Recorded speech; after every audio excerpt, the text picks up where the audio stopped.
Marvel had some of its flagship titles being run by, as McFarlane's book credited him, artist-writers. The money they were bringing in was unreal, and thanks to the incentives program, a lot of people at Marvel were getting very rich. Everything was perfect. But naturally, someone had to go and screw it up, and arguably, that was Rob Liefeld. Liefeld had an offer from Malibu Comics to release an independent title of his own, one which he would wholly own, so he made an announcement that he was going to do The Executioners. In an earlier draft of this, I apologized for my seeming obsession with bashing Rob Liefeld. I have since stricken that and offer no apology, because even though he is the whipping boy of comic book fans every time he comes up, it's obvious why. From his business decisions, to his laughably bad stories, to his unprofessionalism, to the fact that the one area where he possesses anything that could be considered a skill, art. And believe me, the internet has archives challenging that assertion, so me even suggesting he has some skill there, if anything, threatens my credibility with comic book fans for being too generous to Rob Liefeld. Which is the point, the one point where I'd argue he has a degree of skill suggesting the possibility of one day showing talent. That position puts me on the fringe. So I'm giving up all pretense. I will almost certainly be bashing Liefeld every time he comes up. I would just like it to be clear, that's not simply for the case of bashing him, because I could list all the comments and antics, such as his outrage that, after creating countless forgettable characters that he wholly owns, he publicly lost it when one of his creations that Marvel owns was revealed to be gay. Or repeat the hilarious observation that the first character he did create when he left was one that looked like himself, was leader of a celebrity superhero team, and was named Shaft. But I'm not going to make any further remarks like that because, as much fun as it would be, this series is not dedicated to Rob Liefeld and everything he's done wrong. This is about comics, where he is a player and has done a lot of things wrong. And even then, the snide remarks are only because in virtually every instance he comes up, he is in some way connected to something that defies common sense or human decency. But anyway, Executioners, Liefeld's idea for a Malibu comic, was similar to what Liefeld had given to Harris for X-Force. And the characters looked just like the ones created for the New Mutants in its Twilight issues. Harris was understandably dumbstruck by this move and pointed out to Liefeld that he was going to get sued. Well, naturally he stopped, but elsewhere McFarlane was getting fed up on his own book. He didn't have absolute control, and he hated that. He was snubbed for creative meetings and couldn't use characters that he wanted to in the book. Finally, he got so fed up he just walked off his title. McFarlane had always had the rebellious streak because of the tales of Kirby and other artists who were shafted by the industry, and he was determined not to be one of them. So when the idea came along from Liefeld to start his own book elsewhere, McFarlane thought that was a great idea. Not just his own book, but this grand exit. As he put it, just the idiot and the asshole walking out wouldn't make a huge difference. But if all those superstar artists joined them and formed their own company, then that would make a huge splash. To jump back into the What If game, I want to tell a story from Jim Shooter's run. Chris Claremont was upset that someone was going to West Palm Beach for a convention appearance while he was stuck going to some Midwest town in the middle of winter, which was unfair, he felt. Which is someone in a Midwest town, that's why karma stuck you with Leon Portacio, Claremont. But anyway, Shooter asked him where else he'd like to go, so spitefully Claremont said, Paris. With one call and a walk-by meeting with the company president, the entire X-Men creative staff got to go to Paris, Barcelona, and London, arranged by Shooter and all expenses offset by European publishers happy for the promotional event. Shooter knew he had valuable talent and wanted to ensure that talent was kept happy. Now, I mention this story because the next person the duo targeted in this was Jim Lee. Lee had a wife and a baby to care for. He had popularity, money, and a lot of creative control. But in this new era, there was a ridiculous amount of penny pinching. For instance, if the artist wanted to have shirts Marvel was marketing featuring their own art, they were expected to pay for it like anybody off the street would. When Lee was asked to fly out to New York for a Marvel event, the higher-ups refused to pay for his wife. She wasn't needed for the event, so they figured, hey, she could pay for her own damn ticket. And obviously, they could have paid for their own damn ticket. After all, Lee was getting rich off of all of this. The thing is, though, it was making Marvel even richer, with all that merchandise featuring the art that he wasn't seeing a dime for. and they couldn't spring for a lousy plane ticket for his wife. It was a sign of how little he mattered to Marvel. Eventually, he got on board with the Image idea, and that was the linchpin moment. It legitimized this effort because he was the family man of the group, the sensible one between the rebel without a cause and the rebel without a clue. And that's why I tell that story about Shooter and Claremont, because I don't believe this would have happened if Shooter's group owned Marvel. He likely would have made sure that this talent was happy like he had during his EIC days. My gut tells me that if the Watcher were telling this, the only ones in the walkout would be Liefeld and McFarlane, and probably being under the Malibu Comics banner. But in this reality, of course, Shooter was outbid on Marvel and had a rat giving birth in his pocket, and another rat in the office. While Liefeld and McFarlane were considering their departure, Valiant was working on Unity. Shooter had laid out his plan for the history of the Valiant universe, a timeline, as well as a plan for expansion. Essentially, a title comes out, draws a following. A new character is introduced into that book. They get their own title, and then repeat. With the positive buzz about this new kid, Valiant was more than just a fly-by-night company in the eyes of comic book fans. They were a legitimate challenge to the big two. Things looked perfect for Jim Shooter. That's when it all went wrong. Triumph Capital had provided a $2 million investment into Valiant, and even in the midst of rising sales, the company owed them twice that, and they were extremely unhappy about the situation. What was worse was that Massarsky was sleeping with Melanie Oken, one of the two principal controllers of Triumph. In his defense, Massarsky disclosed this to Shooter early on, but when their third partner was let in on it, Winston Folks, he was outraged and approved justified. Triumph was to have 40% of the company, and the partners were supposed to have 60%. But Massarsky was now siding with Triumph, so it was the other way around, and Folks was quickly fired. Neither he nor Shooter had anything that they could do short of selling out the company, and Shooter said that he couldn't do that because he had brought people with him that he knew would be let go the moment that he left. So he soldiered on. It was Massarsky that had suggested the Nintendo and WWF comic adaptations, pushing them over Shooter's objections. But Massarsky insisted that it would be good for the company. And maybe he legitimately believed that.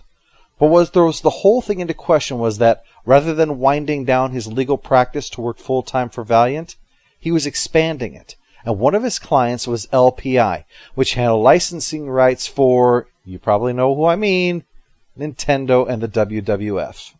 Triumph naturally sided with Massarsky over Shooter, and that ironically was costing them money. To make up for it, Triumph had a quota system put in place. If a staffer wasn't writing a certain number of script pages, penciling a certain number, coloring a certain number of panels, etc., they were to be fired. No excuses.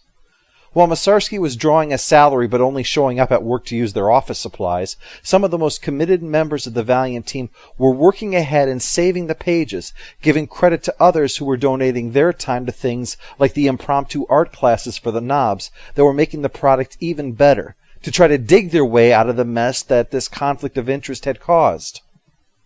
But at this moment, Valiant was at the cusp of success, which meant that Shooter was actually, personally, at his weakest. He had handed over a blueprint for Valiant's entire future, figuratively and literally. He had just severely annoyed Frank Pierce by naming the villain Erica Pierce and having her be a controlling bitch who must always have her own way. Like I said, Pierce was not well liked, but he did handle the books. Shooter held 20% of the company at a time when it hadn't quite risen in value. It was obvious what was about to happen, though. That's why now made it the time to strike. And I'm not a financial expert by any means, but what I've been told is that the strategy of some, not all, but some venture capitalists is to fund an idea and then find a way to squeeze out the person who makes that idea profitable once things are stable enough to run it without them. Which sounds like what had happened to Shooter here. While there's disagreement on what exactly transpired, the way it is usually told is that Massarsky turned on Shooter the same way that he had on Folks, backing up Triumph's sudden decision to push Shooter out of Valiant creatively and financially, buying him out before the company's value had risen in order to maximize their gains, and making deals with the named talent to ensure that they wouldn't jump ship with Shooter. And as he had feared, the moment Shooter was gone, those that he had brought in to help start the company were ejected from the building so fast that their personal equipment was left piled up on the sidewalk. While others were looking to start their own comic book companies, Shooter and his people had found themselves somehow fired from his own. At Marvel, the Image Group was now ready to make their move. It had expanded to include Marc Silvestri, Whilce Portacio, Erik Larsen, and Jim Valentino, a contentious addition to McFarlane. Valentino drew Guardians of the Galaxy, not the one you're thinking of. It's a minor league book. And he wasn't a name artist, so McFarlane resented his inclusion.